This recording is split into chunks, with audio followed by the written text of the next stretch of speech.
Nagbigay ng mabigat na pahayag ang kasalukuyang Unified World Heavyweight Champion na si Alexander Usyk tungkol sa posibleng pagbabalik sa ring at ipinahayag ang kanyang plano na ipagpatuloy ang karera sa boxing at muling makamit ang ika-4 na titulo bilang undisputed.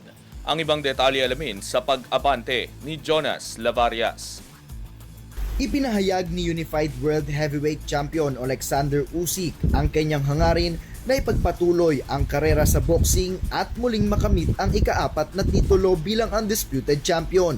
Sa pagbubukas ng ika-63rd na taunang WBC convention sa Thailand, sinabi ni Usyk na espesyal ang kanyang ugnayan sa WBC at palagi niyang paborito ang green belt. Binanggit niya rin na ang pagkawala ng iba pang titulo ay pansamantala lamang. Nitong nakaraang buwan, kusang ibinakante ni Usyk ang kanyang WBO belt na nagbigay daan kay Fabio Wardley na maging full world champion matapos itong talunin si Joseph Parker sa ika-11 round sa isang slugfest matchup.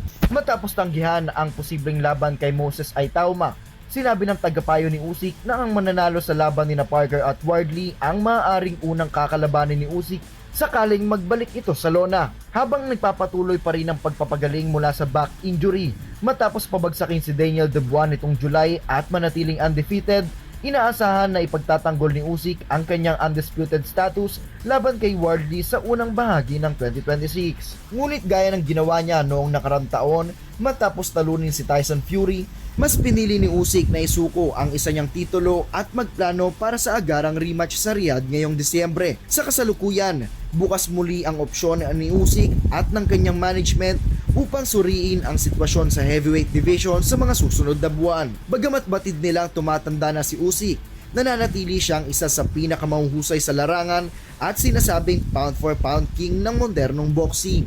Ako, si Jonas Lavarias, Abante Sports, now na.